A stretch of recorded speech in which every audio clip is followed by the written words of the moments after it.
আমার যেটা এটা আপনারা সঙ্গে সঙ্গে আর স্লোগানটা আমরা আমুল হাবিব চাবে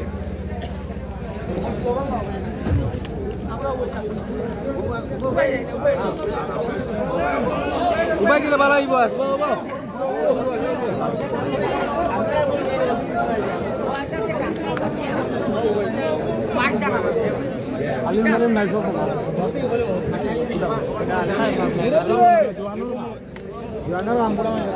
সরকারের এই কালো আইন প্রত্যাহার করতে হবে সরকারের এই কালো আইন প্রত্যাহার করতে হবে না হইলে আমাদের আন্দোলন চলছে না হলে আমাদের আন্দোলন চলছে ওয়াকফ আইন প্রত্যাহার করতে হবে না হলে আমাদের আন্দোলন চলছে প্রয়োজনে আমরা রক্ত দিব তবু আমাদের আন্দোলন চলছে প্রয়োজনে আমাদের জীবন বিলিয়ে দিব তবু আমাদের আন্দোলন চলছে জয় সংবিধান জয় হিন্দ আমরা প্রেসার বাইট নিতে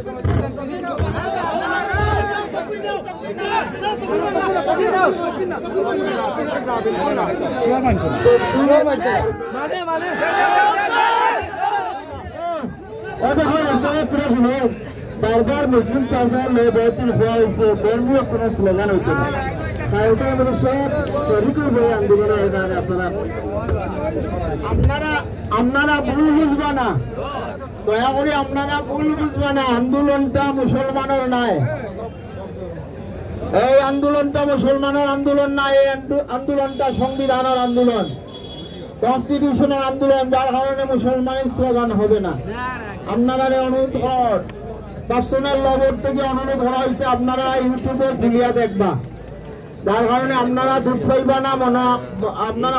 ওরকম মনে করবা না যে তারা আমরা আটকাইতরা বুঝছেন নি যেটা যেটা হিকান থেকে হওয়া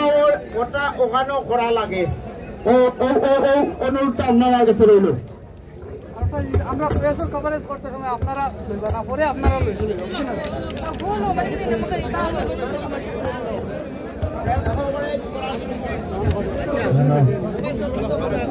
আমি দয়া করিয়া আমার সব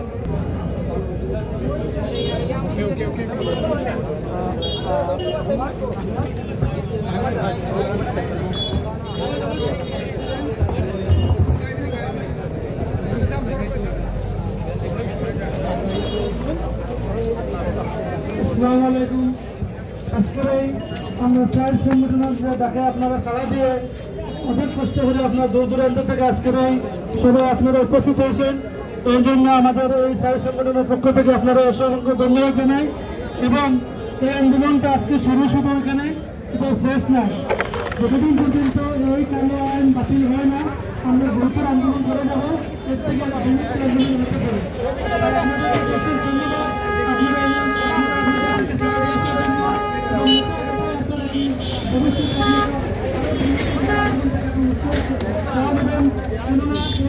ধন্যবাদ মসজিদ মাদ্রাসা প্রতিষ্ঠান ঈদগাহ বিভিন্ন যেগুলো ধর্মস্থান সেগুলোর উপরে আঘাত দিয়ে বিল বানানো হচ্ছে তাই আপনাদেরকে অসংখ্য ধন্যবাদ জানাই শুধু সেটা আমাদের নয় আমাদের বিভিন্ন জাতির শুধু যত জাতি হিন্দুগণ শিখগণ যতগুলো জাতি আছে ভারতে সবাই আমাদেরকে সাপোর্ট করছে এবং তাদের সহযোগিতাও করছে এটাতে আমাদের কোনো ডর বা কিছু থাকার প্রয়োজন নয় আমরা নিশ্চয় এই বিলে সাকসেস হবো ধন্যবাদ আর একটা কথা আমরা প্লে কার্ড অথবা ব্যানার যেগুলো আছে ওগুলো এখনো ফ্ল্যাগ যেগুলো আছে তখন আপনারা জমা দিয়ে নেই ভবিষ্যতে